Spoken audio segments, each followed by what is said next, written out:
La siguiente presentación será sobre Hugo Semmelmann, quien fue académico, maestro, pensador, sociólogo y epistemólogo latinoamericano. Nació el 7 de octubre de 1931 en Chile y murió el 3 de octubre de 2013 en México. Estudió Derecho, una maestría en Sociología, se especializó en Sociología Rural y después del golpe militar chileno de 1973 se fue a México a trabajar en el Colegio de México, la UNAM y la Facultad Latinoamericana de Ciencias Sociales. Fue un gran preocupado por la educación, lo cual lo llevó a ganarse una beca de la UNESCO para escribir un texto sobre metodología. Sin embargo, le fue cancelada por razones desconocidas.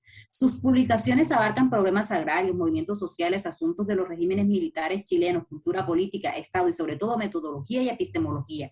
Estas últimas se plasman a partir de la edición de Historia y Política del Conocimiento, discusiones acerca de las posibilidades heurísticas de la dialéctica. Hizo publicaciones sobre teorías del conocimiento y metodología y se desempeñó como investigador del Colegio de México. En el 2004 fundó, junto con Estela Quintar, el Instituto Pensamiento y Cultura de América Latina, del cual sería director hasta su muerte.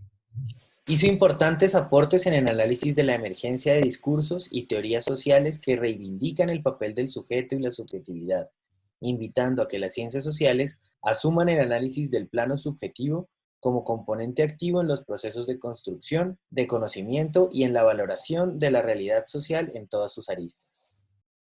Semmelmann, entendiendo la necesidad de reivindicar el papel del sujeto y la subjetividad en lo histórico y social, concibió a la sociedad como una estructura abierta, indeterminada, cambiante, compleja en las diferentes temporales y espaciales que permiten la coexistencia de los sujetos y la subjetividad en los diferentes planos de la realidad social. Epistemológicamente se ubica en la perspectiva de borde o constante cambiantes, entendiendo a los sujetos sociales como creadores y partícipes de la historia.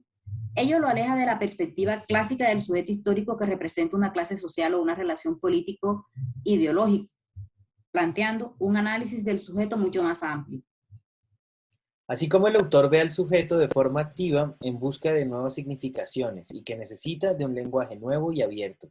Del mismo modo, para construir la subjetividad, busca rescatar la historia mediante el sujeto con conciencia histórica y su posicionamiento, desde lo utópico como lenguaje, asumiendo la conciencia como necesidad de prácticas cotidianas.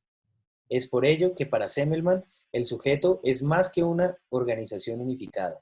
Se expresa en una identidad colectiva que supone la elaboración compartida de un horizonte histórico común y la definición de lo propio, el nosotros, en relación o oposición de lo que se reconoce como ajeno, los otros. Así, lejos de ser un agregado de individuos, se convierte en un espacio de reconocimiento común que trasciende a cada uno de ellos.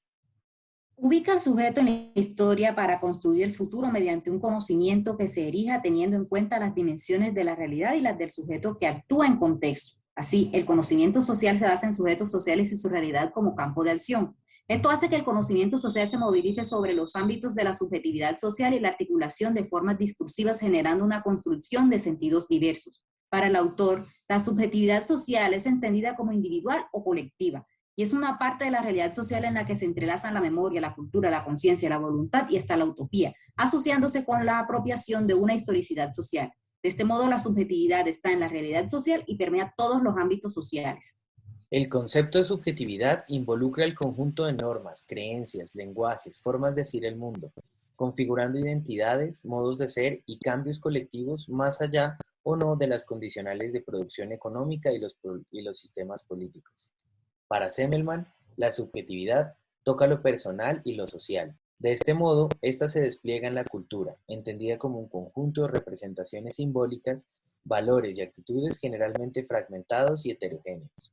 El autor considera que es en las experiencias y en las luchas de los grupos sociales donde realmente se ve asumida la subjetividad social. Es por ello que plantea que los individuos y los grupos sociales, por medio de prácticas materiales y simbólicas, adquieren una subjetividad colectiva que construye su propia realidad. La subjetividad no puede entenderse como un campo definido en términos de sus manifestaciones, ya sean conductuales, de expectativas o perspectivas, sino de modo más profundo, desde su misma dinámica constitutiva y constituyente. Ello nos remite a campos de la realidad más amplios. El sujeto es la voluntad de un individuo de actuar y ser reconocido como actor. Por tanto, el hombre como conciencia remite la idea de sujeto actuante en momentos concretos del devenir histórico. La conciencia, como visión del propio ser social y de sus horizontes de acciones posibles, transforman al hombre histórico en sujeto. La voluntad de acción encarna una subjetividad en proceso de ampliación conforme se enriquece la capacidad de apropiación de lo real y por lo mismo se produce una ampliación de la propia conciencia del sujeto. En cuanto a lo educativo, Zimmerman plantea la construcción de un conocimiento que reconozca diferentes posibilidades de construcción, más allá de lo que ya existe o de seguir reproduciendo un discurso dominante, pues la realidad implica mucho más que considerar el status quo, porque se ubica dentro y fuera de los límites del pensamiento, cualquiera que éste sea. Para ello, invita a la reflexión y al razonamiento profundo que va más allá de lo que se muestra. Se necesita entonces un pensamiento epistémico muy acorde con la actividad de un investigador que observa y se formula un problema sin quedarse con lo observado, sino dando la posibilidad de descubrir nuevas formas y dinámicas sociales que a su vez permitan construir un conocimiento amplio y que verse de diferentes formas en que se da la construcción social. Para ello, debe recurrir al conocimiento planteado por otros para poder estudiar más a fondo lo que pueda suceder con un nosotros, entendiendo que el problema observado está dentro de un contexto en el que se constituye una identidad colectiva y que la observación no es técnica suficiente para generar una reflexión o conocimiento profundo del mismo. De este modo, toda práctica social, incluida la investigación, conecta pasado y futuro con su concreción en el presente, ya que siempre se mostrará una doble subjetividad, como reconstrucción del pasado o memoria y como apropiación del futuro, dependiendo la construcción del sujeto y su articulación de ambos, buscando encontrar lo desconocido en lo conocido, descubrir entonces el futuro en lo real de hoy.